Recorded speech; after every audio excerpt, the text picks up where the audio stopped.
بسم الله الرحمن الرحيم. السلام عليكم ورحمة الله وبركاته.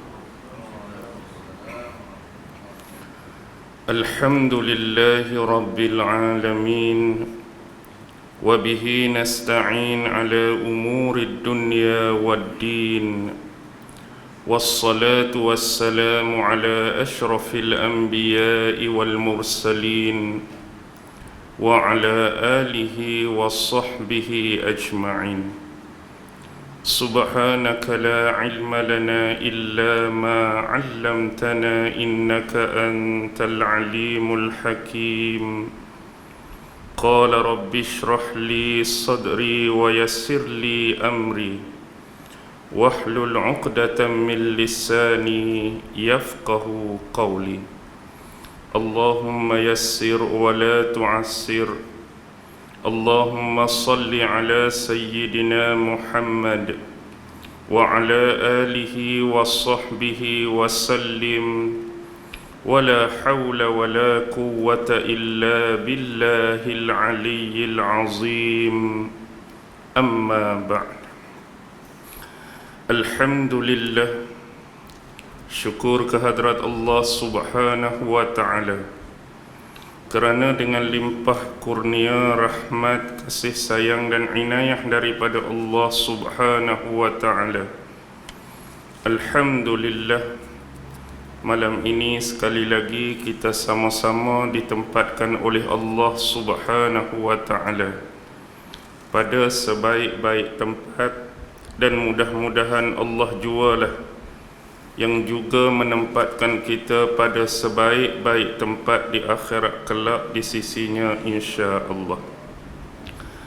Tuan-tuan, puan-puan, hadirin hadirat, muslimin muslimat yang dirahmati sekalian, pada malam ini marilah sama-sama kita membaca, menghayati, merenung dan mentadabbur sepotong ayat yang difirmankan oleh Allah Subhanahu wa ta'ala di dalam surah yang ke-10 di dalam Al-Quran, yaitu merujuk surah Yunus, surah Nabi Yunus, ayat yang ke-15, yang mana Allah Subhanahu wa ta'ala berfirman, A'udzu billahi minasy syaithanir rajim.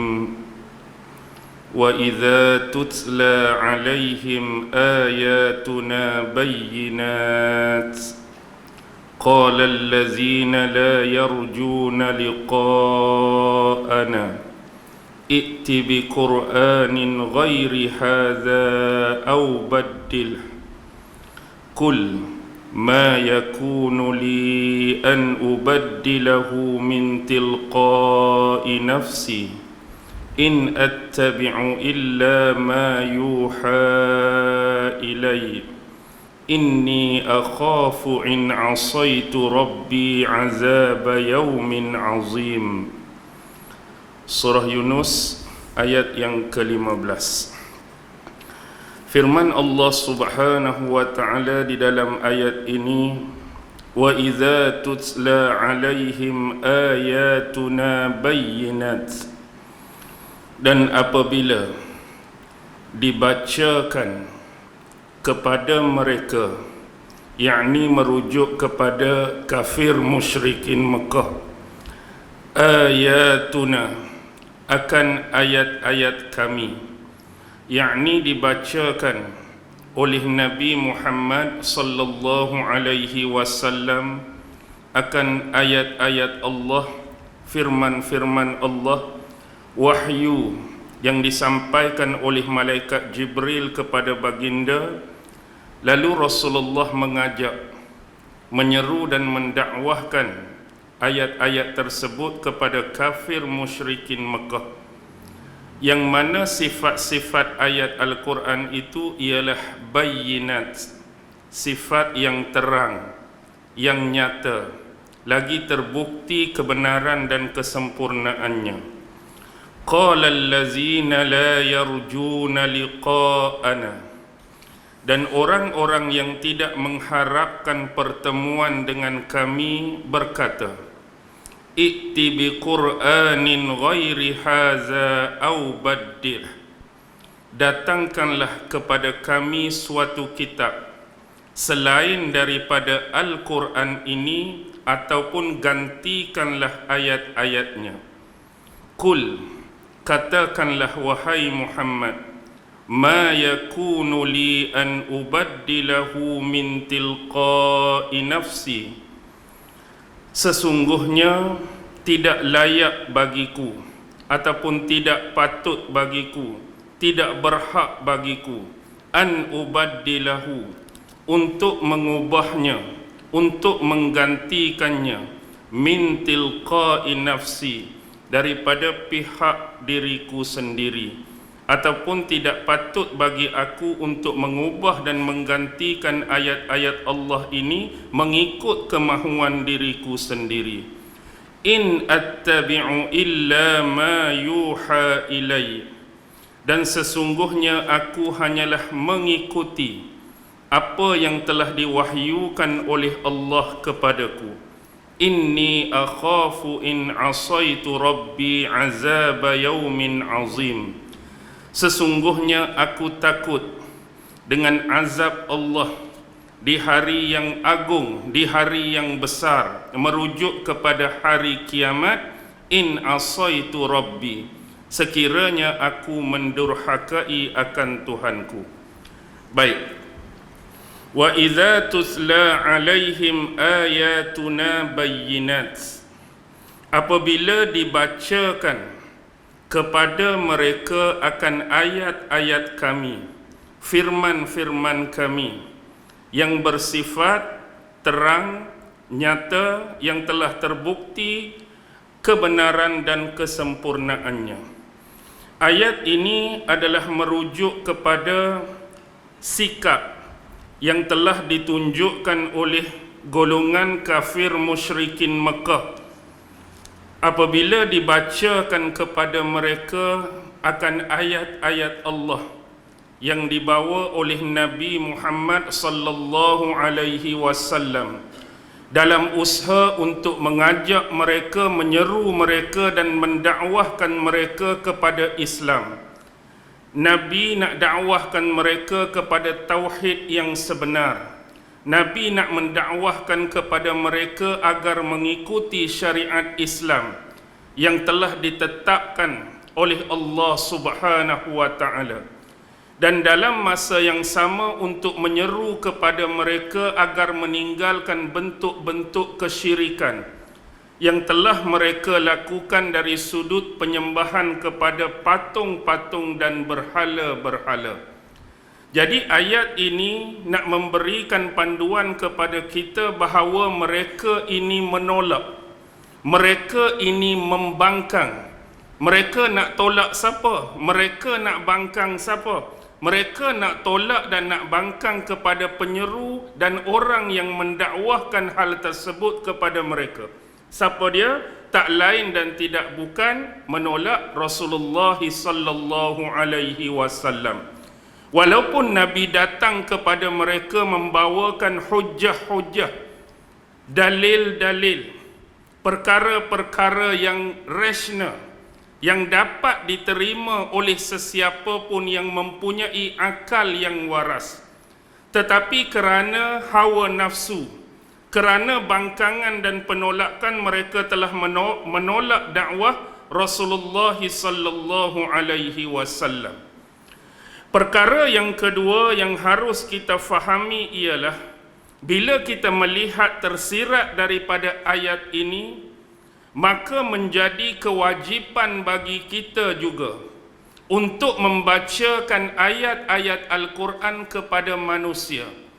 Dengan kata lain, kita menggunakan konteks Al-Quran ini untuk mengajak manusia lain, menyeru manusia lain dan mendakwahi manusia lain dengan bersumberkan daripada Al-Quran. Kerana itulah yang dilakukan oleh Rasulullah sallallahu alaihi wasallam. Dan di sini menunjukkan kepada kita suatu benda dan perkara yang cukup besar bagi manusia-manusia yang ingin memahami, yaitu hujjah dan dalil, menunjukkan agama Islam yang dibawa oleh Nabi Muhammad sallallahu alaihi wasallam ini bukan bersifat dimiliki oleh satu-satu golongan, bukan bersifat dimiliki oleh satu-satu puak ataupun grup. Dengan kata lain, kalau sekiranya untuk memudahkan urusan dakwah Nabi, ada baiknya Rasulullah membacakan ayat-ayat Al-Quran ini dan mendakwahkan konteks Al-Quran ini kepada mereka yang sudah memeluk agama Islam. Itu lagi senang untuk Rasulullah. Ataupun Rasulullah mendakwahkan Al-Quran ini untuk sahabat-sahabat yang dah mengucap 2 kalimah syahadah. Lagi senang kerja Nabi. Ataupun mendakwahkan Al-Quran ini kepada sahabat-sahabat yang bersedia untuk menerima segala ketentuan daripada syariat Allah, baik berupa perintah-perintah ataupun larangan-larangannya. Itu menjadi lebih mudah bagi Nabi. Penerimaan terhadap orang yang Nabi nak seru, yang Nabi nak ajak, yang Nabi nak dakwah. Tetapi Islam bukan demikian sifatnya. Islam ini datang dengan wahyu daripada Allah. Kalau kita tengok melalui peristiwa ini, bagi sesiapa yang faham, Rasulullah mendakwahkan Islam, Rasulullah membawa hujah-hujah dan dalil Al-Quran ini kepada golongan musyrikin Mekah yang nyata disifatkan oleh Allah mereka ni tak mau, yang disifatkan oleh Allah mereka menolak, yang disifatkan oleh Allah mereka membangkang. Kalau kita faham seolah-olah buat rugi masa saja, habiskan duit, habiskan penat lelah kita, habiskan titik peluh kita, nak bagi tahu, nak ajak kepada manusia yang sememangnya melawan, membangkang dan tak mau menerima benda yang kita nak ajak.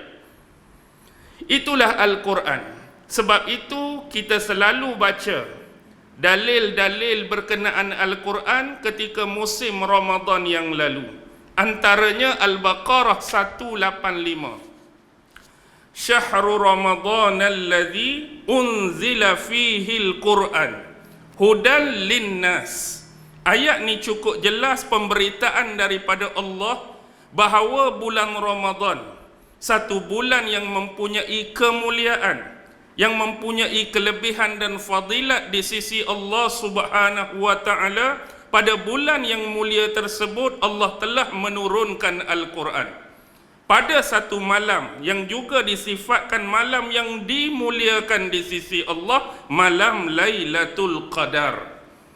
Tengok ayat seterusnya, hudan linnas. Dan sifat Al-Quran ini ialah untuk memberi hidayah. Sifat Al-Quran ini nak bagi petunjuk linnas, kepada kesekalian manusia, kepada keseluruhan manusia. Jadi Al-Quran ini datang sebagai pemberitaan, sebagai penyeruan kepada seluruh manusia. Tidak kira sama ada manusia itu beriman ataupun tidak, yang mempunyai penisbahan pada agama ataupun tidak, yang sanggup untuk menerima ajaran Al-Quran ataupun mereka yang menolak dan membangkang ajaran Al-Quran. Yang pastinya Allah turunkan Al-Quran ni nak bagi hidayah, nak bagi petunjuk kepada all of the manusia ni, all of the human ni. Ini berbeza dengan penurunan kitab-kitab sebelum ini. Bila kita sebut penurunan kitab Taurat kepada Nabi Musa, pengkhususannya hanya lebih kepada golongan Bani Israel. Kitab Zabur pengkhususannya hanya lebih kepada Bani Israel. Kitab Injil pengkhususannya lebih kepada Bani Israel. Tetapi bila Allah turunkan Al-Quran, hudan linnas. Jadi menjadi kewajipan bagi Rasulullah, bila Al-Quran yang Allah bagi tahu ni akan jadi petunjuk dan hidayah bagi sekalian manusia, maka menjadi amanah Rasulullah, tanggungjawab Rasulullah juga untuk menyampaikan ayat-ayat Al-Quran ini kepada golongan musyrikin Mekah. Walaupun terlihat pada zahirnya lawan, terlihat pada zahirnya membangkang, terlihat pada zahirnya menolak, tapi itulah amanah dia. Jadi kita hari ini mengambil intipati, mengambil rumusan dan pengajaran, kita juga kena membacakan ayat-ayat Al-Quran ini kepada manusia lain.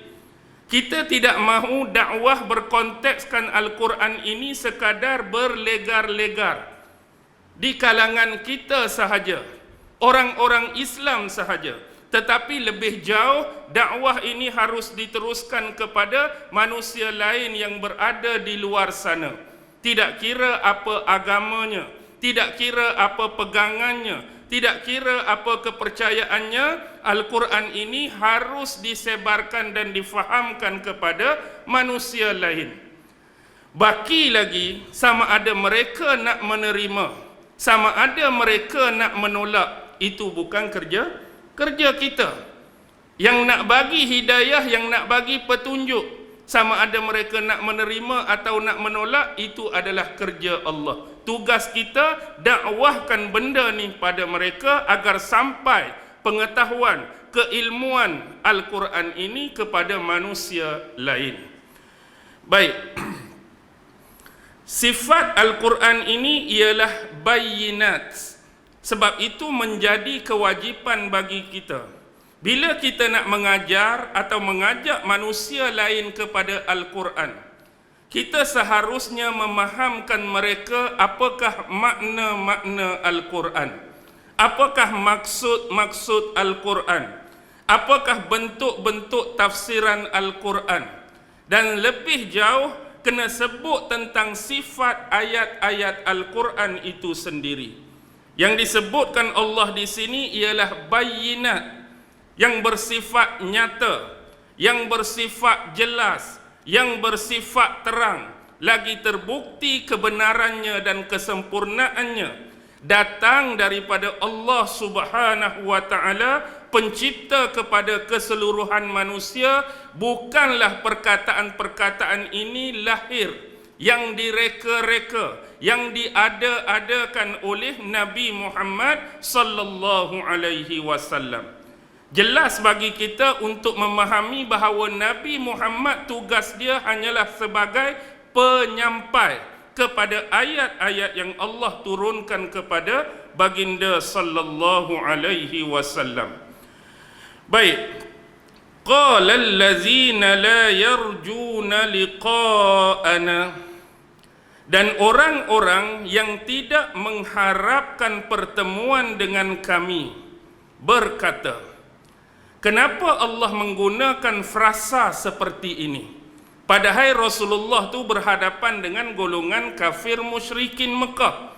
Kenapa tidak digunakan ayat selepas itu? Bila dibacakan ayat-ayat kami pada mereka, maka berkatalah golongan kafir musyrikin Mekah. Tapi Allah tidak menggunakan istilah tu. Allah menggunakan berkatalah orang-orang yang tidak mengharapkan pertemuan dengan kami. Baik. Al-Quran ini bila didakwahkan kepada manusia lain, kita dapat lihat secara jelas dan pasti di dalam pentas sejarah dan kehidupan manusia, ada yang menerimanya dan ada yang menolaknya. Bila kita faham seperti itu, sebenarnya dalam ayat ni Allah menggunakan frasa golongan yang tidak mengharapkan pertemuan dengan Allah ni dah pada kali yang ketiga. Allah ulang-ulang frasa orang-orang yang tidak mengharapkan pertemuan dengan kami. Baik, antara sifat yang dimiliki oleh golongan kafir musyrikin Mekah ialah tidak mempercayai akan hari kebangkitan. Dalam kepala mereka ni tak ada tentang persoalan kiamat. Dalam kepala mereka tak ada persoalan bila kita ni mati dan meninggal, kita akan dibangkitkan kembali oleh Allah buat kali yang kedua, untuk diadili, untuk dihakimi segala tindak tanduk amalan dan segala perbuatan kita. Kerana dalam kuliah yang lalu saya sudah menyebutkan, kerana sifat yang dimiliki oleh golongan musyrikin Mekah ini ada 3 benda. Pertama ialah mereka tidak didatangi oleh Nabi dan Rasul. Satu. Yang kedua, tidak pernah diturunkan kepada mereka sebarang kitab walaupun sebiji. Dan yang ketiga, tidak ada penisbahan agama kepada mereka. Ini antara tiga sifat yang dimiliki oleh golongan musyrikin Mekah. Pertama ialah tidak ada Nabi ataupun Rasul. Yang mana yang paling last, paling jauh pun berakhir pada Nabi Ibrahim dan Nabi Allah Ismail. Lepas pada tu segala perutusan para Nabi dan Rasul banyak berlaku kepada Bani Israel. Sampailah keturunan yang terakhir Nabi Allah Ismail, baru datang Nabi Muhammad sallallahu alaihi wasallam. Tu sifat yang pertama. Sifat yang kedua, tidak pernah diturunkan kepada mereka walaupun satu kitab. Dah Nabi pun tak mari, Rasul pun tak mari, kitab apa lagi nak datang? Autolah. Yang ketiga, tidak ada penisbahan agama. Ni berbeza dengan yang ada Nabi, yang ada kitab. Sekurang-kurangnya ada penisbahan agama, nama dia Yahudi. Ada penisbahan agama, nama dia Nasrani. Tetapi orang-orang kafir musyrikin Mekah berandalkan kepada apa? Kepercayaan yang ditinggalkan oleh warisan nenek moyang mereka. Apa yang tak boleh, apa yang boleh, apa yang menjadi adab, hanyalah mengambil daripada nenek moyang mereka, tidak dinisbahkan pada mana-mana agama. Baik, bila benda tiga ni tak ada, secara automatik bagaimana seorang manusia boleh mampu atau berupaya untuk memahami tentang hari kebangkitan?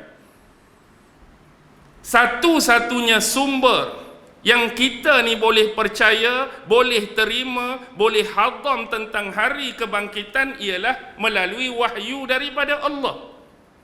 Hak cerita pasal hari kebangkitan ni contoh ialah Al-Quran. Adanya Nabi Muhammad yang datang menyampaikan, mensyarahkan tentang hari kiamat, sifat-sifat hari kiamat, kedatangan hari kiamat. Kalau tak ada wahyu, memang kita tak ada information dan ilmu pun. Cuba bayangkan pada satu kaum yang Nabi pun tak mari, kitab pun tak ada, penisbahan agama pun tak ada. Jadi nak percaya benda ni macam mana? Memang tak akan. Dia berbeza dengan Yahudi dan Nasrani. Mereka ada Nabi, mereka ada kitab. Sebab tu dalam ayat 4 surah Al-Baqarah dia sebut apa? Wallazina yu'minuna bima unzila ilaika wa ma unzila min qablik wa bil akhirati hum yuqinun. Kita tak sah sembanglah tentang penyelewengan agama tu, tapi dari sudut akhirat mereka berkeyakinan akan adanya hari akhirat. Kerana ada Nabi bagi tahu, dalam kitab yang turun pun bagi tahu hari kiamat, hari pembalasan.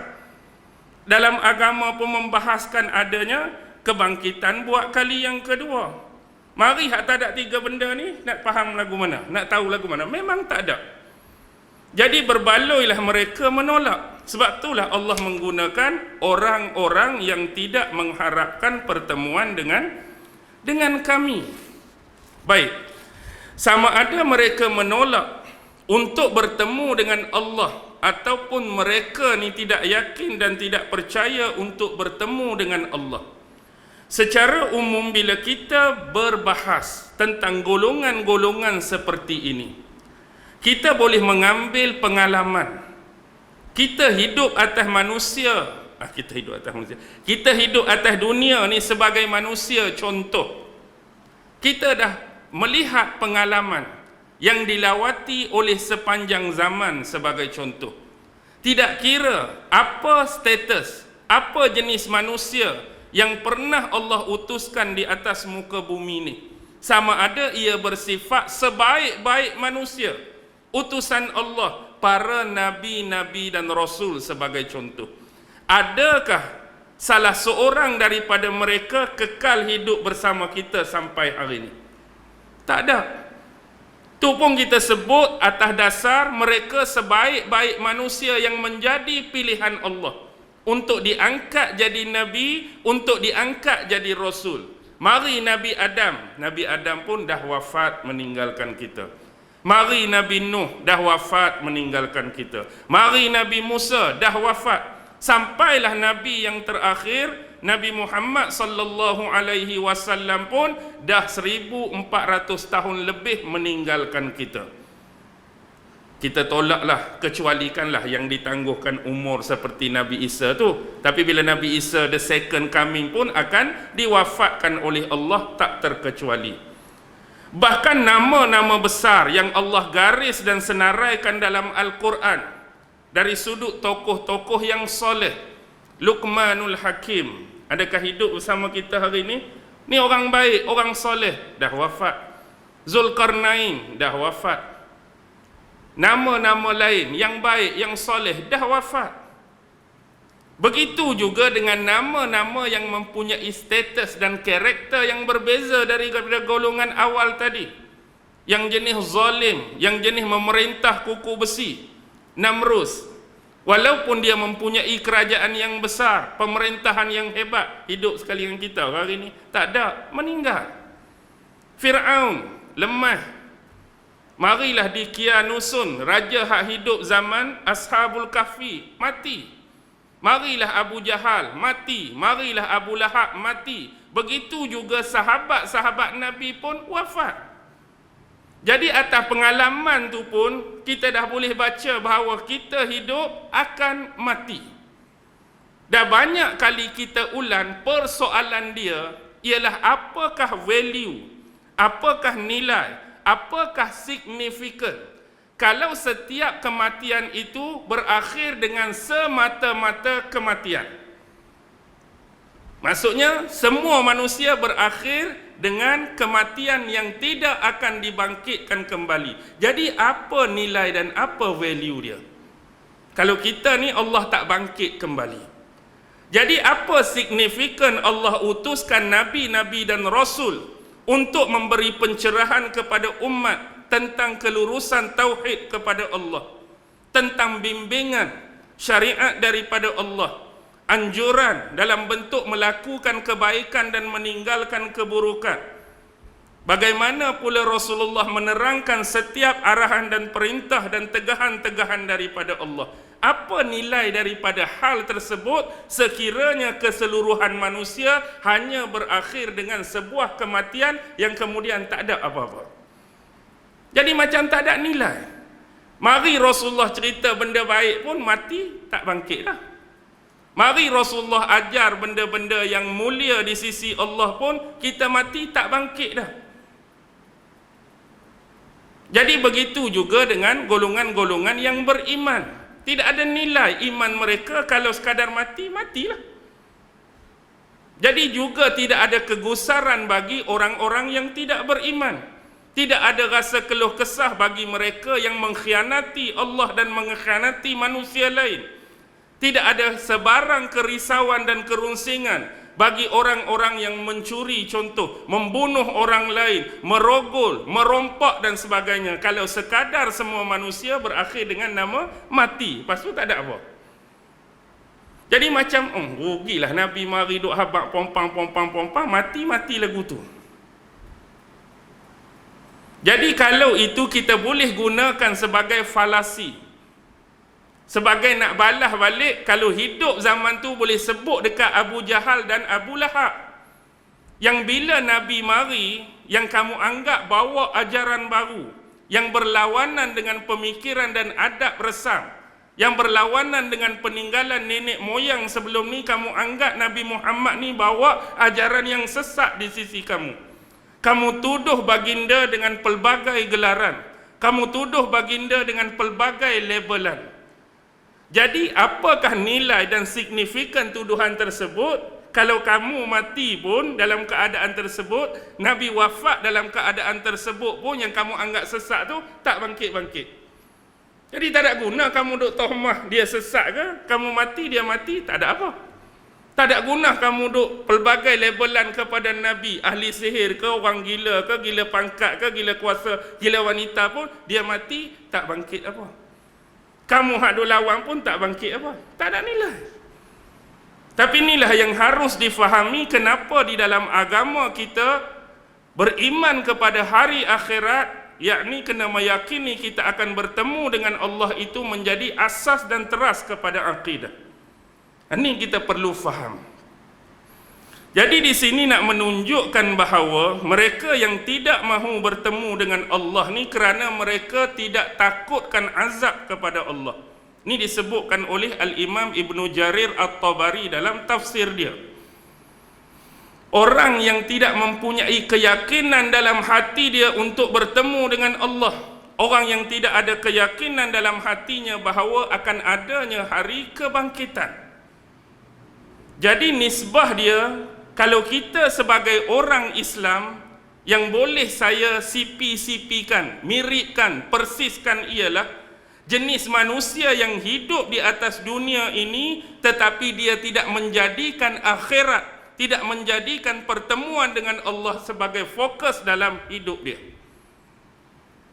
Orang Islam ni kenapa perlu sangat fokus pada hari akhirat? Kerana setiap amalan, setiap tindak tanduk, setiap perbuatan kita, kita akan jadi risau, kita akan jadi runsing, kita akan jadi gerun kerana akan dinilai oleh Allah. Akan dinilai oleh Allah ni. Itu jadi risau. Kalau mati saja Allah tak nilai, nak risau apa? Sebab tu bahasa paling mudah, walaupun mungkin orang anggap lawakkan ke kelakar, kalaulah kita mati sekadar mati, baik jadi orang baik ke baik jadi orang jahat? Mati sekadar mati, tak ada balasan. Bang lagu mana? Baik jadi hak baik ke baik jadi hak jahat? Baik jadi hak jahat lah. Aku buat jahat pun tak kena apa, buat baik pun tak ada apa pun. Hang duk semayang pun Allah tak nilai, aku bunuh orang pun Allah tak nilai. Kalau kita nak cakap secara lawak, secara sembrono lah, secara bodoh. Tapi bukan, kita ada tujuan yang lebih penting, akhirat tu. Sebab bila kita hidup atas dunia ni, kita kena faham. Ni kalau kita nak bercakap atas nilaian kecenderungan, muyul, hawa nafsu kita. Kita nakkan benda-benda yang hanya mengembirakan dan menyeronokkan hati kita. Tanyalah siapa-siapa pun, kita hidup atas dunia, kita nak Allah bagi hanya benda yang seronok, benda yang mengembirakan kita. Kalau boleh hak jenis sedih-sedih, hak jenis duka-duka lara, hak jenis gelisah tu tak mau langsung masuk dalam kamus kehidupan kita. Tapi itu bukan hidup kita atas dunia ni. Pasti Allah akan selangi dan recycle dengan dua benda tadi. Contohlah, kita hidup ni Allah bagi nikmat kesihatan. Dan kita tidak boleh mengharapkan sama sekali bahawa kita ni akan sihat sepanjang masa. Pasti Allah akan selangi dengan rasa sakit. Bila kita ni berharta, kaya, kita tak akan kaya selama-lamanya. Pasti Allah akan selangi dengan kesempitan hidup, dengan miskin, dengan fakir contoh. Bila kita ni gembira, pasti tidak gembira selama-lamanya. Pasti Allah akan selangi dengan perasaan sedih, perasaan duka. Bila kita ni muda, Allah akan selangi dengan tua. Bila kita ni kuat, Allah akan selangi dengan kelemahan. Itulah kehidupan kita. Dan kita nak cari hak benda yang kekal, hak tak berubah. Kita mengharapkan benda tu atas dunia, kita tak akan dapat. Tapi orang akhirat, orang beriman ni fokus dia akhirat tu sebab benda hak dia nak ikut kecenderungan dia tadi hanya akan dapat pada akhirat. Bila masuk syurga, muda tak tua-tua, gembira tak sedih-sedih, kenyang tak lapak-lapak, contohlah nisbah atas bercakap. Maksudnya hak kita nak atas dunia tu, fokus tumpuan dia, orang beriman akan tune pada akhirat. Hak ni hak kita nak lalui, pasti Allah akan bekali dengan dua benda tadi. Tapi bagi orang yang beriman, hidup atas dunia ni, tadi kita bercakap atas hawa nafsu. Tapi bila kita bercakap atas keimanan kepada Allah, dalam bentuk mana pun Allah bagi kepada kita, kita memahaminya itu adalah ujian daripada Allah, ada hikmah di sebaliknya. Pasal apa Allah bagi hati aku senang? Ada sebab dia. Pasal apa Allah bagi hati aku sedih? Pasal apa Allah bagi kaya? Pasal apa Allah bagi miskin? Orang beriman atas neraca agama, dia punya pemikiran lain. Hak kita cakap tadi atas umum hawa nafsu. Memang manusia nak hak seronok-seronok je lah. Hak mari sedih-sedih, duka-duka, tak mau dia. Okey. Baik, siapakah sebenarnya yang dirujuk dalam ayat ini? Siapakah yang dirujuk? Contoh, di dalam tafsir Imam Al-Baghawi, Imam Al-Baghawi menyenaraikan 5 nama yang dimaksudkan daripada golongan kafir musyrikin Mekah yang terlibat dengan penolakan ni. Dalam tafsir Imam Baghawi ada perkataan daripada Qatadah. Qatadah kata ayat ni merujuk kepada musyrikin Mekah umum. Tetapi Muqatil mengatakan bahawa dia merujuk kepada 5 individu. Baik, 5 individu tersebut ialah yang pertama. Nama dia ialah, siapa agak-agak? Siapa agak-agak? Hak jenis nama-nama famous, hak jenis tolak Al-Quran, lawan Nabi, suka hina Nabi ni, siapa dia? Pertama ialah Abdullah bin Umayyah Al-Makhzumi. Nombor 1, Abdullah bin Umayyah Al-Makhzumi. Nombor 2, Al-Walid bin Al-Mughirah Al-Makhzumi. Dua-dua ni datang daripada satu suku, suku Bani Makhzum. Yang ketiga, nama dia Mikrar bin Hafsin. Mikrar bin Hafsin. Yang keempat, nama dia ialah Amru bin Abdillah bin Abi Qis Al-Amiri. Amru bin Abdillah bin Abi Qis Al-Amiri. Yang kelima, nama dia As bin Amir bin Hashim. Okey, saya ulang balik. Pertama, Abdullah bin Umayyah. Yang kedua, Al-Walid bin Al-Mughirah. Yang ketiga, Mikrar bin Hafsin. Yang keempat, Amru bin Abdillah bin Abi Qis Al-Amiri. Dan yang kelima ialah As bin Amir bin Hashim. Dan kalau kita melakukan semak ulang, ada satu lagi tafsir yang besar, tafsir Mafatihul Ghaib, karya Imam Fakhruddin Ar-Razi. Berdasarkan daripada riwayat yang dikemukakan oleh Ibnu Abbas, Imam Fakhruddin Ar-Razi sebut nama yang berbeza dalam tafsir dia. Nama yang ada dalam tafsir Imam Fakhruddin Ar-Razi, nombor 1 ialah Al-Walid bin Al-Mughirah Al-Makhzumi. Nama nombor 2 dalam tafsir Imam Baghawi, duk nombor 1 dalam tafsir ni. Itu yang pertama. Yang kedua ialah Wa'il bin As As-Sahmi, iaitu daripada suku Bani Saham. Yang ketiga, Al-Aswad bin Al-Muttalib. Yang keempat, nama dia Aswad juga, bin Abdin Yarus. Yang kelima, Al-Haris bin Hanzalah. Itulah perbezaan kelima-lima nama yang disenaraikan. Dia satu dalam tafsir Imam Baghawi, yang kedua dalam tafsir Mafatihul Ghaib Imam Fakhruddin Ar-Razi. Jadi mereka lah yang dinisbahkan kepada menghina dan menolak Rasulullah sallallahu alaihi wasallam dan juga Al-Quran. Baik. Tengok apa kata mereka. I'ti bi Qur'anin ghairi haza au baddil. Datangkanlah satu kitab selain daripada Al-Quran ini atau gantikanlah ayat-ayatnya. Okey, kita boleh tengok ni bentuk respon daripada mereka.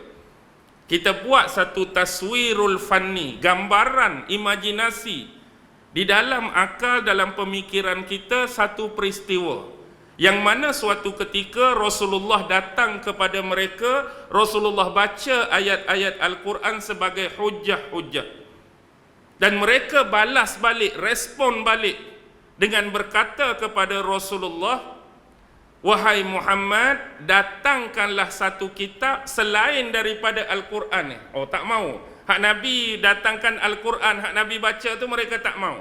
Kalau kamu nak mari satu kitab, bawa kitab hak selain Al-Quran, ataupun kalau nak kekalkan Al-Quran, badil.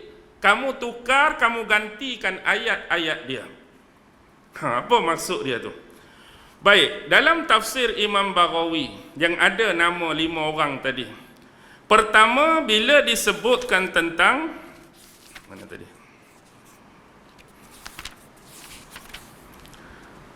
I'ti bi Qur'anin ghairi haza. Datangkanlah satu kitab selain daripada Al-Quran ini. Merujuk mereka meminta kepada Nabi Muhammad sallallahu alaihi wasallam agar tidak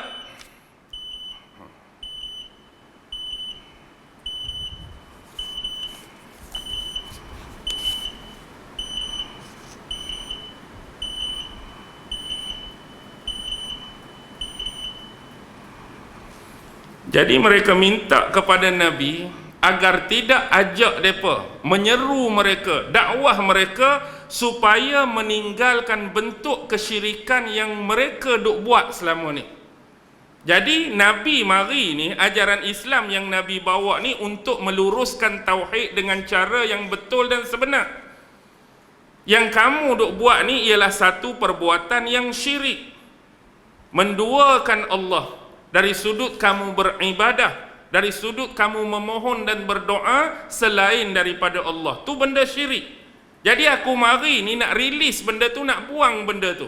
Kalau kamu nak beribadah, beribadahlah semata-mata kerana Allah. Kamu nak berdoa, nak bermohon, nak bermunajat, mintalah hanya kepada Allah. Jadi mereka minta dengan Nabi dari sudut perkataan tadi, jangan minta wahai Muhammad kepada kami untuk kami tinggalkan penyembahan kepada berhala-berhala kami. Hak nama dia Lata, hak nama dia Manat, hak nama dia Hubal, hak nama dia Uzza. Jangan minta kami tinggalkan benda ni. Dan jangan kamu sebut dan khabarkan di hadapan kami tentang aib-aib dan kejelekan-kejelekan serta kelemahan berhala-berhala kami. Hak kami duk sembah, hak kami duk bermohon padanya, kamu jangan ceritalah bab-bab kelemahan dia, bab-bab aib dia, bab-bab jelek dia. Sebab kita dah pernah baca ayat sebelum ni hak berkaitan dengan lalat tu kan. Hak mari lalat duk atas hidung berhala tu, bukan kata nak halau kawan tu, nak hembuh kawan tu pun tak boleh, nak kuih tangan kawan tu pun tak boleh. Nak habaq tu aib dan kelemahan. Jadi tu yang pertama. Jangan duk ajak kami tinggal benda tu dan cerita aib dan kelemahan berhala. Au badilhu. Ini Imam Baghawi sebut ataupun tukarkan, gantikan ayat-ayatnya ialah merujuk kepada tukarlah ayat-ayat yang bersifat azab dan ancaman kepada ayat yang bersifat rahmat. Tak mau dengar hak jenis kena seksa dalam neraka, hak jenis akan dibakar oleh Allah ni tak mau dengar. Mari ayat-ayat yang mengembirakan, ayat-ayat berbentuk rahmat, dan tukarlah ayat-ayat yang berbentuk halal jadi haram, hak haram jadi halal. Why? Sebab mereka masih tetap nak buat apa? Nak buat apa yang mereka duk buat selama ni. Yang kita kata minum arak, haram ke halal? Haram, tapi nak suruh jadi boleh. Tanam anak perempuan hidup-hidup tak jadi salah, nak kata benda tu betul. Bernujum ke, bid'ah ke, khurafat ke, tahyul-mahyul ke, nak suruh boleh. Benda-benda tu mereka nak suruh tukar, halal haram, halal jadi haram, haram jadi halal. Baik, tu tafsir Imam Baghawi. Tapi kalau kita lihat dalam tafsir Al-Jami' li Ahkamil Quran Imam Al-Qurtubi, ada perbahasan yang lebih panjang dan kita anggap detail. Baik, Imam Qurtubi bila disebutkan ayat ni dalam tafsir beliau, pertama ialah kita kena faham konteks tu. Pertama, mereka nak satu kitab, hak mereka minta tu dua benda. Satu kitab hak selain daripada Quran terus. Jangan bawa Quran, bawa satu kitab lain. Yang kedua, kalau nak bawa Quran juga, tukar ayat-ayat dia. Tu.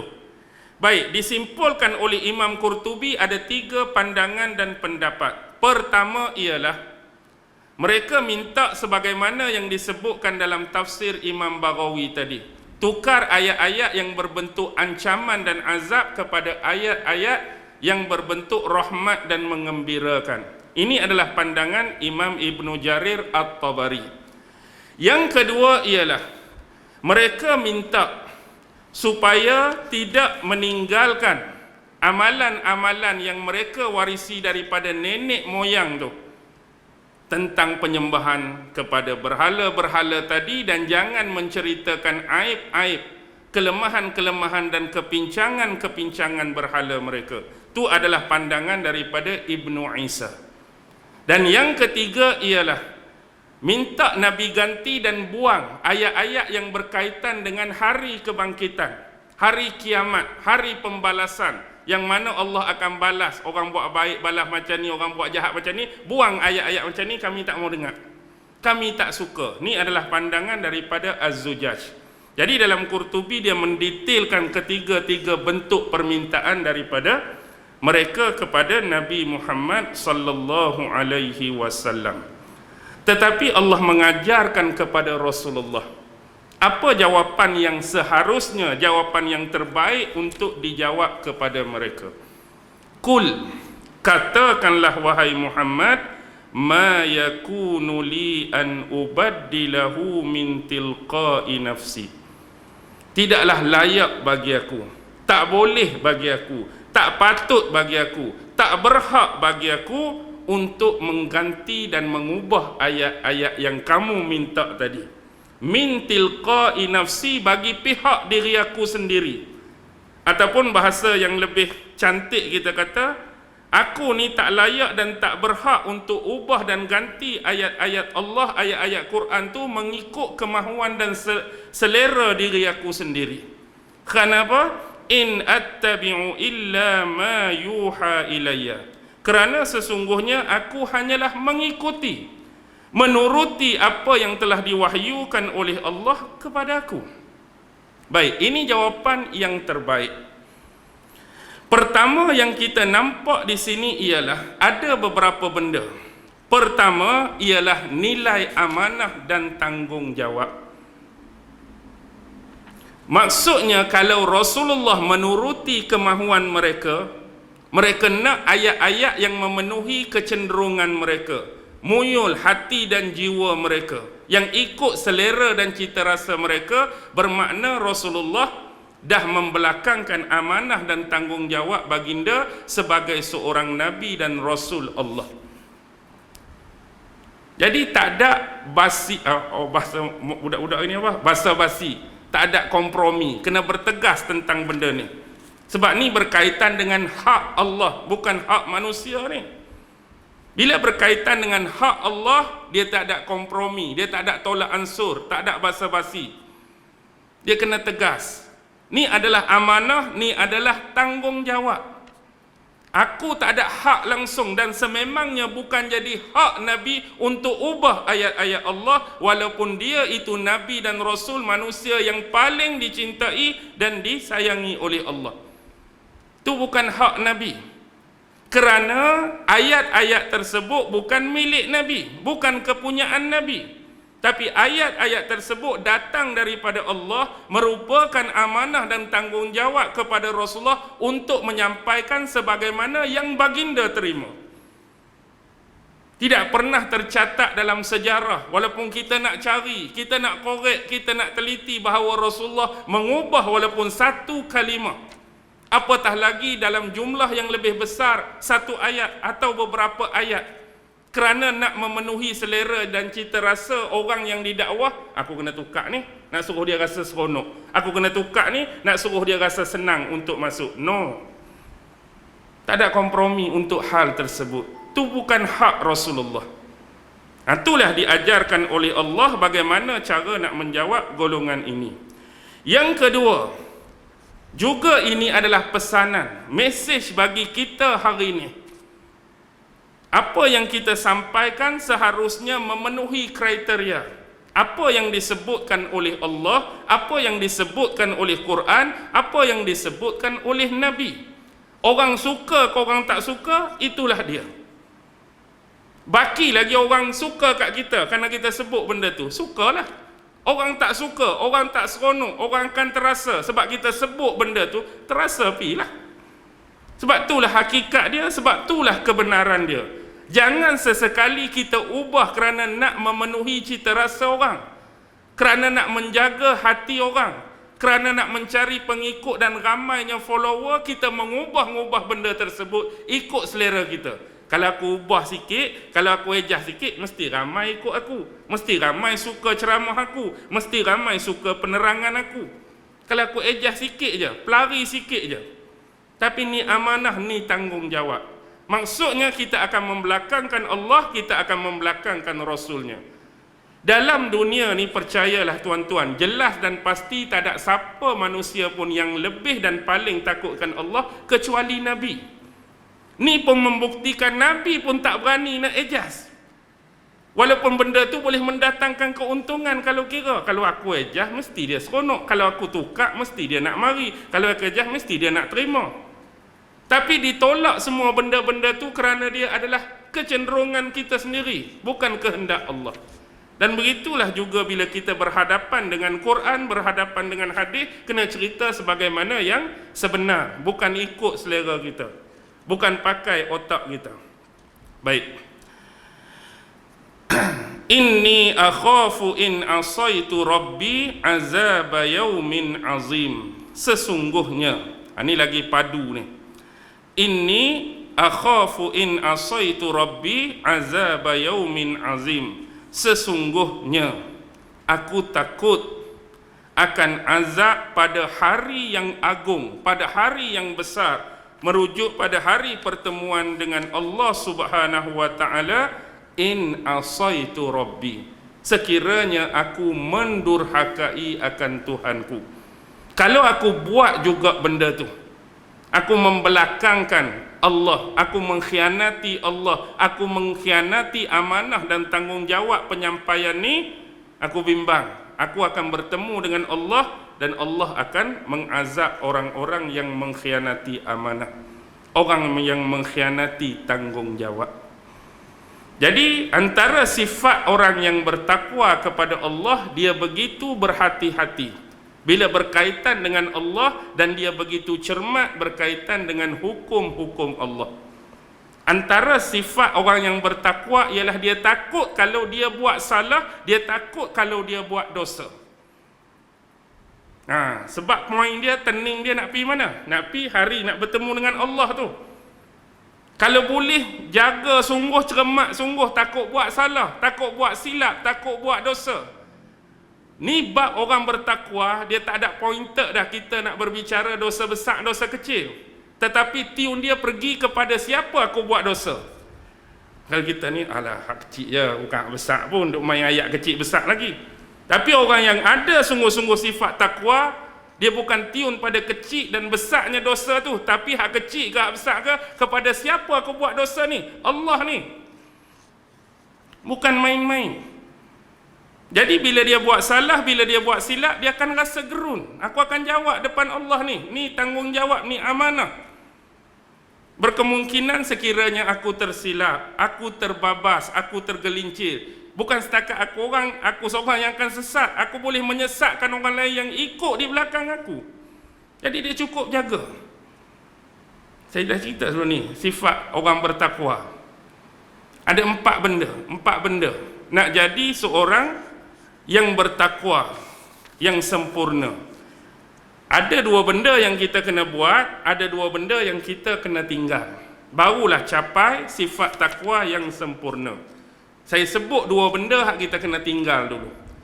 Pertama ialah jangan berlaku atau bersikap sombong. Ni sifat yang kita kena buang kalau nak jadi manusia yang bertakwa sungguh. Kerana bila ada sifat sombong, sifat takwa tak akan masuk. Sombong saja, hak kita nak jadi orang bertakwa tu, dia tak mai, dia tak akan masuk. Sebab sifat sombong ni biasanya dia akan lebih kepada menolak kebenaran dan merendah-rendahkan orang lain. Jadi kalau jenis kita ni sombong, tak mau kebenaran, memang susah nak jadi manusia yang bertakwa. Bila kita bercakap tentang benda yang hak, benda yang benar, benda yang pasti, benda yang sungguh, mari daripada sesiapa pun kita kena terima. Dia tak boleh dah kita nak main puak, kita nak main grup, kita nak main labelan, mentang-mentang hak bercakap tentang benda yang dia cakap tu betul. Tu bukan kumpulan kita tu, tu bukan grup kita tu, tapi hak dia cakap tu betul tak? Betul, kita kena terima, tu betul. Tapi sebab kita bermain dengan sentimen, grup lain tu mesti salah, mesti dia silap faham, kita buat ayat macam-macam. Alasannya tak mau terima kerana dia bukan golongan kita. Tapi mari golongan kita lingkup apa pun, terbalik kalau kereta ni sebab kereta gedung dung dung dung, oh confirm lah golongan kita mesti betul punya. Jangan buat perangai macam tu. Hak betul-betul. Bahkan kalau pengucapnya seorang Yahudi sekalipun, Nasrani sekalipun, kontak dia nak habaq, kalau dia cakap tu benda sungguh, dia cakap tu benda sungguh-sungguh lah, nak kata apa lagi. Kalau dia orang Islam tapi bohong, dia orang Islam menipu, kita kata dia bohong, kita kata dia menipu, nak kata sungguh apa? Jadi janganlah angkat sentimen agama sebab dia orang Islam mesti aku percaya, tu kafir, Yahudi lagi Allah laknat mesti bohong. No. Jadi nombor satu, jangan sombong. Yang kedua, jangan mengambil sikap mengikut secara membuta tuli. Jangan taklid buta kita panggil. Maksudnya, bila kita belajar, kita ada usaha untuk sama-sama belajar, sama-sama cari kebenaran. Tak salah pun. Aku dengar malam ni ustaz mengajak Masjid Binjai. Dia cerita macam-macam lah, Imam Barawi lah, Imam Qurtubi. Sungguh ke ada? Tak ada masalah, cek balik. Kalau silap, beritahu. Ni ada kesilapan, ni ada kesilap fahaman, ni ada penyelewengan contoh. Balik hak saya sebut tadi, betul ke tak 5 nama dalam Barawi tu ustaz sebut tu, betul ke tak tu? Cek balik. Kita sama-sama belajar, usaha cari kebenaran. Bukan kata terima bulat-bulat kalau ustaz sebut tu mesti confirm betul dah dia ustaz. Tak mau ada sifat tu. Sebab kita nak berhati-hati dan berjaga tu. Okey, iaitu yang kena tak ada. Yang kena ada ialah apa? Tadi. Rasa terancam, rasa takut, rasa gelisah kalau kita buat salah. Bersalah ni dalam syariat, dalam agama ni tak boleh benda ni. Allah marah, Nabi tak suka benda ni. Kena ada rasa benda tu kita akan bertemu dengan Allah. Bila benda tu Allah marah, bila benda tu Nabi tak suka, aku akan hadap Allah besok lagu mana. Jangan duk main buat benda tadi, benda kecil, dosa kecil saja. Aku bukan buat dosa tahap besar pun. Syirik pun syirik sipi-sipi saja. Tak ada syirik sipi-sipi lah. Tak ada khurafat sipi-sipi lah. Yang keempat, hak kita kena ada ialah apa? Jauhilah mengikuti hawa nafsu sendiri, kecenderungan kita tu. Kalau kita bercakap atas hawa nafsu, tak ada lapik atas neraca agama, tanyalah sesiapa pun jiwa ni, dia nak buat semua benda kalau nak ikut hawa nafsu. Contoh kita ambil bab makan. Kalaulah tak ada halal haram, kalau tanya jiwa kita, semua benda kita nak tala. Semua benda kita nak makan kalau boleh. Tapi kak tersekat, kak tekan break tu, Allah tak bagi. Kacik break tu, Allah kata haram. Kalau bab minum, sama, nak minum semua. Kalaulah kata tak ada halal haram, nak rasa nak try tak arak bang? Bukan ajak suruh minum arak ni tak. Kalau kata tak ada konteks halal haram, arak kita rasa nak minum. Dah Allah kata tak halal, Allah kata tak haram, takkan tak mau try rasa dia macam mana. Tapi bila kata haram, bila kata tak boleh, kacik break. Hak ni boleh buat, hak ni tak boleh buat, hak ni ditegah, hak ni disuruh. Ikut je lah, follow je lah. Kalau kita nak jadi manusia yang bertakwa kepada Allah Subhanahu wa ta'ala. Baik. Habis ya? Habis boleh berhentilah. Okey. Nasihat terakhir untuk diri saya sendiri dan juga kepada tuan-tuan tadi. Ambil rumusan 3 benda. Apa saja yang datang daripada Allah, apa saja yang datang daripada Rasulullah, sama ada bentuk perintah atau larangan, ikut saja. Ikut saja. Sebab saya sebut banyak tempat dah juga ni. Ilmu ni dia macam ni. Dia ada ilmu yang berbentuk transmitted knowledge. Apa dia transmitted knowledge? Ilmu nukilan. Ilmu yang dinukil, ilmu yang diambil. Contoh, ilmu wahyu lah. Ilmu Al-Quran, ilmu hadis, ilmu fiqh, ilmu. Maksudnya jenis ilmu yang transmitted knowledge ni, kita tak akan dapat, kita tak akan capai kecuali mengambil daripada orang lain. Ayat anak sedap lagi, berguru dengan orang lain. Maksudnya kita tak akan faham Quran, kita tak akan faham hadis, tak akan faham fiqh kecuali kena cari tok guru, duduk depan tok guru, belajar sungguh. Belajar sungguh. Ini dipanggil ilmu nukilan. Tidak dapat tidak, memang kena ambil dengan orang lain. Kita tak boleh nak reka-reka sendiri. Aku nak reka lah tafsiran yang ulama ni sebut macam ni. Aku nak ubah ayat dia, ubah baris dia sikit, mesti makna jadi lain. Kita nak guna ikut selera kita. No. Itu kena ikut panduan. Ada disiplin ilmu. Baik. Manakala yang kedua disebut actual intellect. Ini ilmu yang bersifat akliyah. Menggunakan logik dan rasional. Contoh seperti ilmu matematik dan sebagainya lah. Tak guna akal. Tetapi biasanya pendekatan antara ilmu nukilan, transmitted knowledge dengan actual intellect ni, kalaulah ada persoalan berbentuk why, bukan huruf y, WHY, mengapa ni biasa bila berhadapan dengan transmitted knowledge, kita kena ambil seketul y tu duduk di belakang. Kena duduk belakang. Contoh, mengapa kita kena semayang? Contoh ayat-ayat macam tu. Mengapa kita kena bayar zakat? Mengapa kita kena kahwin? Mengapa kita kena buat ibadat haji? Mengapa ni? Duduk belakang. Jawapan paling sederhana dan senang, pasal apa kena semayang? Allah perintah. Pasal apa kena bayar zakat? Allah suruh. Pasal apa kena buat baik, berakhlak mulia, beradab mulia? Nabi perintahkan. Tak boleh kira. Faham tak? Tu je jawapan dia. Tapi bila berdepan dengan actual intellect, hak tadi kena duduk depan. Contoh, ilmu matematik akliyah. 2 campur 2 jawapannya ialah 4. Kita nak jawab, style dia sama macam tadi. 2 campur 2 kenapa 4? Sebab cikgu aku habaq. Faham tak? 2 campur 2 pasal 4, sebab abah saya kata 2 campur 2 4. Jawapan cikgu bagi betul ke tak betul? Betul. Yang abah kita bagi? Betul. Tapi dia tak kemas untuk jawab macam tu. Dia tak jawab macam yang pertama. Pasal apa kita kena semayang? Allah suruh. Tak ada siapa boleh takwil dah. Pasal apa kena ni? Ini pasal apa 2 campur 4? Cikgu aku habaq. Jenis actual intellect dia tak mau terima.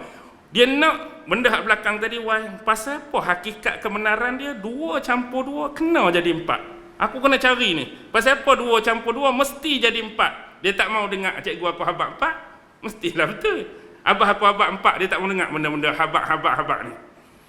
Faham tak? Jadi umat Islam kena ada 2 function tu, kena hidup. Barulah ilmu tu akan jadi lebih terbuka. Kita ni akan lalu dua-dua benda tu. Jadi pandailah kita memilih dan meneracakan mengikut konteks dan keperluan semasa dan kehidupan kita. Tu yang pertama tadi ya. Yang kedua, jangan kita mengubah-ubah kerana nak mengikut kecenderungan hawa nafsu kita sendiri pun. Ayat ni nampak macam dia jadilah jenis macam ni ya. Kadang-kadang benda tu jadi dekat kita, tahu tak? Apa yang mereka minta dengan Nabi ni. Kita kadang-kadang berpegang kepada satu benda yang membolehkan sesuatu. Tetapi kita kata jumhur ulama ke, sebahagian besar ulama ke tidak membolehkan hal tersebut. Tapi sebab hati dan jiwa kita nak pegang hak boleh ni, baca ulama muktabar ni pun tak boleh, baca ulama masyhur ni pun tak boleh, baca ulama terkenal, ada mana aku mesti cari juga satu pandangan ulama. Dia jenis nak cari juga hak muya kita, hak cenderung kita tu. Nak bagi sedap biar bila bercakap pasal apa hang buat, ada ulama tu walaupun terpencil contoh. Kita nak juga cari-cari hak jenis macam tu. Kita tak nafikanlah pendapat-pendapat tu akan sentiasa ada saja. Bila kata hak ni boleh, hak ni tak boleh, hak ni ya, hak ni tak, akan sentiasa ada. Tapi carilah yang lebih bersifat kemas. Baik, ni sering berlaku lah. Kita pernah sebutlah sebelum ni pun, cuma nak ulang. Bila kita ni kadang-kadang minta sesuatu hukum, kita minta sesuatu hukum atau pendapat, kita orang awam, kita netizen lah kita sebut hari ni, berlaku satu benda dalam hidup kita, kita tak tahu apa yang kita buat atau kita terbuat tu boleh ke tak boleh dalam agama. Jadi kita ambil daripada hal tersebut untuk tanya kepada mereka yang lebih berautoriti dan berilmu. Siapa? Beragama aku kena tanya ustaz, beragama aku kena tanya tok kadi ke, ketua mufti ke, ulama-ulama besar ke. Jadi jenis bila kita nak bertanya ni, Ada jenis manusia yang memang dia jujur, dia nak tahu sungguh hasil daripada perbuatan dia ataupun dia terbuat sesuatu tu boleh ke tak boleh. Ustaz, tok guru, tok mufti, tok kadi, tok apa sekalipun, dalam hidup saya ni saya pernah buat benda ni ataupun saya terbuat benda ni. Jadi hak saya buat atau terbuat ni, hukum dia yang sebenar boleh ke tak boleh? Halal ke haram hak saya buat ni? Dia nak tahu sungguh. Jadi bila diberitakan pada dia, diberitahu hukum yang sebenar, dia turut sungguh, dia follow sungguh. Benda ni tak boleh. Tak boleh. Jadi saya hak dulu tu saya buat dalam keadaan saya jahil, saya tak reti, saya tak tahu. Saya bertaubat daripada benda tu, insya-Allah akan datang saya tak buat, saya tinggal dah. Dia nak tahu sungguh. Ada jenis orang yang dia tanya sesuatu tu, sedangkan jawapan hak dia nak, dia letak dah awal-awal lagi, dia tak tanya lagi. Tapi kalau boleh, bila aku tanya ustaz ni, jawapan dia bagi boleh aku buat tu, dia letak dah jawapan tu, tak jumpa lagi ustaz tu, tapi dia letak dah hak dia buat tu, biar ustaz kata boleh. Dia pi dengan bawa benda tu. Jadi dia pun tanyalah, ustaz, cerita dia macam ni, bla bla bla bla bla, ABC sampai Z. Okey, apa hukum dia di sisi agama ustaz? Hukum dia adalah haram. Tengok, berlawanan dah dengan hak dia nakkan jawapan tu. Jadi bila kawan ni kata haram, dia duk letak dah bawa biar benda ni boleh, biasanya apa akan berlaku? Ni kita kata konteks berlawanan dengan hak pertama, hak jujur sungguh. Dia akan tukar statement. Okey, statement dia akan buat apa? Dia bukan lagu tu juga ustaz. Dia start dah. Dia bukan lagu tu juga. Padahal cerita betul, hak mula-mula dia cerita tu betul dah, tapi sebab dia tak mau dengar perkataan haram tu, cerita dia lagu ni. Dia ni dia ni sikit. Tapi bila ni sikit pun ustaz tu kata kalau lagu tu pun tetap tak boleh. Tak kena lagi. Tak kena lagi. Tadi haram, lepas tu aku corner pun tetap tak boleh. Dia nak start dah statement yang ketiga. Dia bukan lagu tu juga ustaz. Dia start dah. Dia sebenarnya lagu ni, dia play out punya play out. Last sekali bila ustaz dengar, kalau lagu tu tak apalah, boleh buat lah. Boleh buat ustaz, tak apa. Itu dia nak dengar pun. Tapi dia dah selewengkan fakta, selewengkan hak sebenar. Hak betul duk mana? Hak nombor satu tu, hak sungguhnya, hak haram tu. Corner sikit pun tak boleh, corner sikit boleh. Inilah perangai manusia. Setengahnya. Kita dah cerita macam Piramli Habak tu lah kan. Tengok filem Piramli. Filem apa? Filem apa hak jenis kes macam ni? Seniman Bujang Lapuk. Seniman Bujang Lapuk. Dia ada satu action dalam Seniman Bujang Lapuk tu, waktu mereka syuting. Piramli jadi raja, Sudin jadi ahli nujum negara lah kan. Kemudian Piramli tu ceritalah kat Sudin, ahli nujum negara. Wahai ahli nujum negara, semalam beta bermimpi. Apa mimpi tuanku? Seketul apa? Tai unta ke apa? Seketul tumpuk tai unta jatuh atas muka beta. Itu hak betul tu. Itu hak betul pun. Jatuh atas muka beta. Jadi jawapan daripada ahli nujum negara, kalaulah seketul tai unta jatuh atas muka tuanku, alamat tuanku nak mampus. Dengar nak mampus tu tak seronok dah lah. Sebab nakkan jawapan yang menyeronokkan, mengembirakan. Tapi bila tak seronok tu, tengok statement bertukar dah kan. Sebab nak mampus tu, dia bukan betul-betul atas muka beta, tapi dia CP. Tadi tak ada ayat CP. Dia bukan betul-betul, dia CP. Kalau CP tu alamat tuanku akan ditimpa penyakit malaria tapioka. Tak mau juga. Penyakit malaria tapioka pun tak mau. Last sekali tak ada kena-mengena langsung dengan dia. Dia bukan jatuh CP. Tahi unta tu jatuh atas muka director Ahmad Nisfu, tak nak kena-mengena pun. Kalau macam tu, director Ahmad Nisfu lah yang nak mampus. Tu nak dengar kena kat orang lain dah. Itu sifat. Walaupun kita dah sebut banyak kali, tapi itu pengajaran. Jangan nak ubah-ubah. Kerana hanya nak kecenderungan dan muyul hawa nafsu kita. Nak bagi boleh hak kita nak bagi taklih hak kita tak suka, tu bukan jenis ajaran agama. Kerana dia tertakluk dengan apa yang datang daripada Allah dan Rasulnya. Jadi kita berhenti setakat ni. Mudah-mudahan kita semua di dalam perlindungan dan rahmat Allah Subhanahu wa ta'ala, dan sentiasalah serius Selama mana Allah bagi rezeki umur kepada kita ni, teruskan belajar dan sentiasa mencari ilmu dan pengetahuan yang berasaskan kepada hadis-hadis, sunnah-sunnah Rasulullah. Apatah lagi yang aula dan diutamakan ialah ayat-ayat Allah, wahyu Allah, firman-firman Allah subhanahu wa ta'ala. Yang baik tetap datang daripada Allah, yang lemah dan kurang datang daripada diri saya sendiri. Wabillahi taufiq wal hidayah. Wassalamualaikum warahmatullahi wabarakatuh.